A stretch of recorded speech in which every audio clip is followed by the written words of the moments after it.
Bienvenidos a Mitos, Misterios e Historia, el lugar donde los mitos cobran vida, los misterios se desvelan y las historias nos transportan a mundos desconocidos. Soy Henry, su guía en este fascinante viaje a través de lo inexplicable.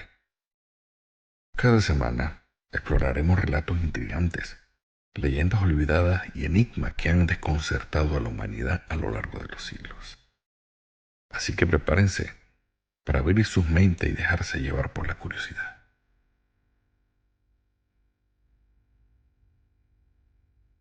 Hoy vamos a sumergirnos en un caso de la nota roja mexicana que estremeció a la Ciudad de México en los años 70.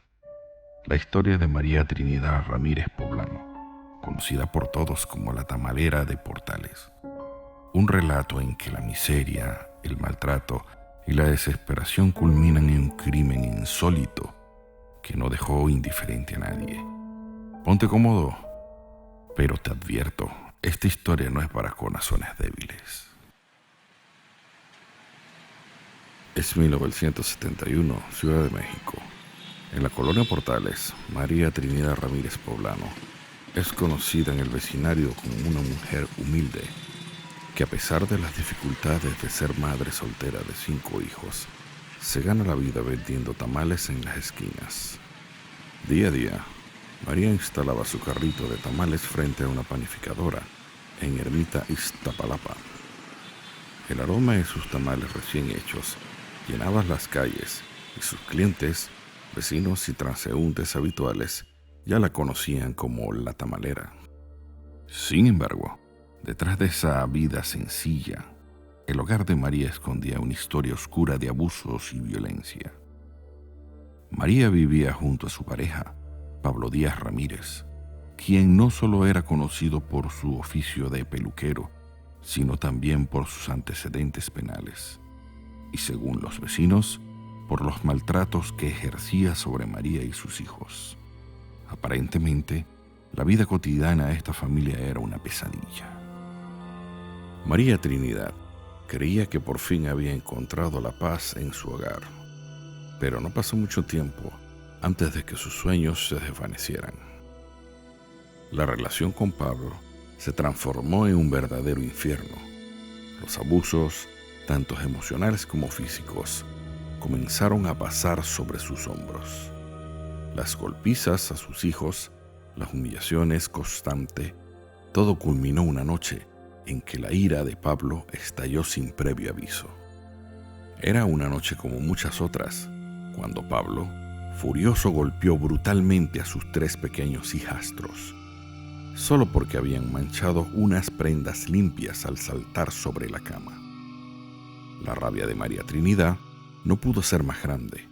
Estaba harta de ver a sus hijos sufrir, y entonces fue cuando una decisión irreversible gestó en su mente: matar a su esposo.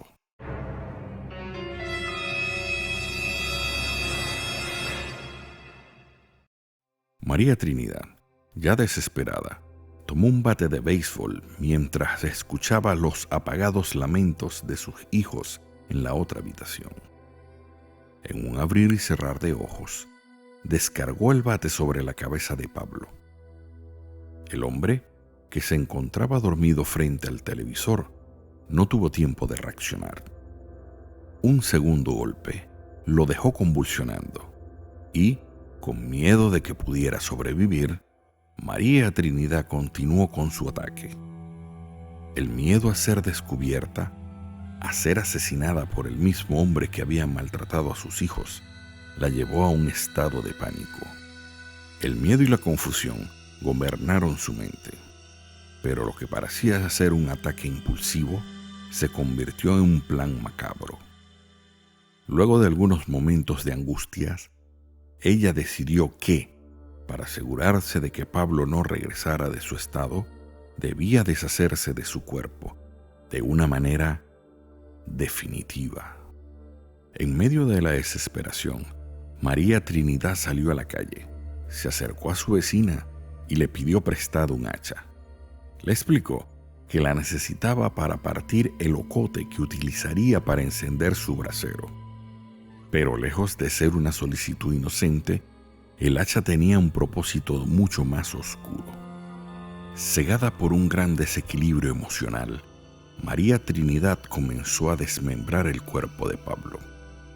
Su mente, nublada por la ira y el pánico, no pudo pensar en otra cosa más que terminar con lo que había comenzado. Los niños, que acostumbrados al ruido de la masa y al trabajo nocturno de su madre, no se dieron cuenta de lo que realmente estaba ocurriendo. Mientras tanto, la escena se tornaba cada vez más aterradora. Con la tarea cumplida, la mujer se enfrentó a un nuevo dilema: cómo deshacerse de los restos. Sin querer llamar la atención, decidió esconder la cabeza en un bote de tamales, el mismo en que almacenaba su mercancía para vender en la calle. Pero el horror no había terminado. A la mañana siguiente, la Ciudad de México sería testigo de uno de los hallazgos más macabros de la historia. El 19 de julio de 1971, el olor a descomposición en un terreno baldío alertó a los vecinos de la calle Sur 71A, en la colonia Justo Sierra, al sur de la ciudad. Lo que parecía un simple caso de descomposición animal, pronto se transformaría en algo mucho más perturbador. Cuando los trabajadores de la limpieza abrieron el costal que emanaba el hedor, lo que encontraron fue una escena tan espantosa que los dejó paralizados. Unos pies humanos, un cuerpo mutilado. El terror se desató en ese momento, pero lo peor aún estaba por descubrirse.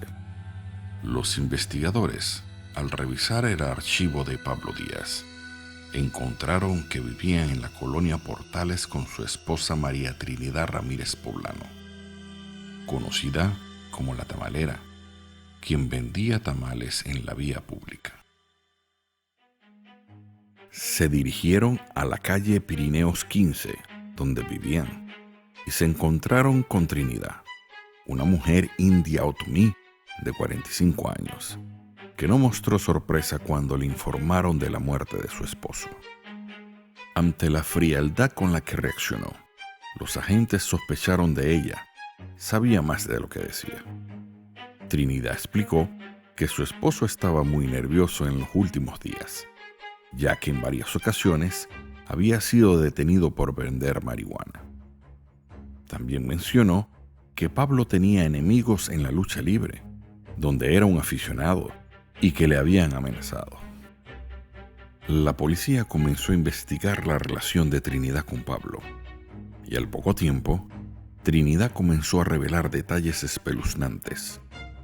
Sin titubear, ella confesó haber cometido el crimen, con una frialdad que sorprendió a los investigadores. La tamalera relató que la causa de su furia mortal fue la constante violencia que Pablo ejercía sobre sus hijos y las amenazas de abandono que él le hizo. Según su declaración, la noche del asesinato, tras una discusión feroz, ella se armó con un bate y golpeó a su esposo mientras dormía. La violencia no se detuvo allí. Continuó con hacha en mano, desmembrando el cuerpo con una precisión macabra. La mujer, cuyo rostro reflejaba la dureza de los años de sufrimiento, afirmó que su acción no fue premeditada, sino el resultado de una ira incontrolable por los maltratos a sus hijos y a la humillación que vivía a su lado. Pero lo más escalofriante de todo fue lo que sucedió después. Trinidad, en un acto tan grotesco como insólito, utilizó la carne de su propio esposo para rellenar los tamales que vendía a diario en las calles. Nadie en el vecindario imaginó que las delicias que compraban para satisfacer su hambre contenían algo mucho más macabro. Esa carne, que pasó desapercibida en los tamales, hizo que el nombre de la tamalera quedara grabado en el imaginario colectivo de la Ciudad de México, como uno de los casos más macabros de la historia criminal del país. Los hijos de Trinidad, aterrados por los hechos, temiendo por sus vidas, fueron detenidos brevemente por su supuesta participación. Sin embargo, Después de exhaustivos interrogatorios y sin pruebas concluyentes que los involucraran en el crimen, tanto el hijo como el yerno de la acusada fueron liberados. El caso de María Trinidad Ramírez Poblano no tardó en generar titulares. El médico forense y los expertos en criminalística rápidamente pusieron en duda su versión. Según los peritos, la mujer no podría haber cometido todo el crimen en el tiempo que alegaba, y mucho menos desmembrar el cuerpo de manera tan meticulosa, sin la ayuda de alguien más. Pero la tamalera persistió en su relato. Ella era la única responsable. Finalmente, después de un largo juicio, el juez dictó sentencia: 40 años de prisión para Trinidad por homicidio calificado, inhumación clandestina y profanación de cadáver. Su rostro permaneció impasible al escuchar la condena. Su vida tras las rejas sería todo lo contrario: aislada, sin amigos y envuelta en una creciente leyenda macabra. Trinidad vivió sus últimos años en una prisión, donde su historia se convirtió en parte de la cultura popular. A pesar de que algunos creyeron que el caso era un mito urbano, la realidad fue aún más perturbadora. En su celda, la tamalera siguió con su vida de silencio, bordando y fabricando flores artificiales. Nunca se arrepintió de lo que había hecho, y su nombre, marcado por la historia, quedó para siempre vinculado con uno de los crímenes más escalofriantes que la Ciudad de México haya conocido. Este fue el caso de María Trinidad Ramírez Poblano, la tamalera de la Portales. Una historia que refleja hasta dónde puede llegar la desesperación humana y cómo, en situaciones límite, las personas pueden actuar de maneras impensables. Este caso no solo conmocionó a la Ciudad de México, sino que quedó como un recordatorio de las tragedias que se esconden detrás de las puertas cerradas y de los efectos devastadores de la violencia doméstica. Gracias por escuchar Mitos, Misterios e Historias. Nos vemos en el próximo episodio, donde exploraremos otro relato tan estremecedor como este. No olvides suscribirte y seguirnos en nuestras redes para que no te pierdas ninguno de nuestros episodios.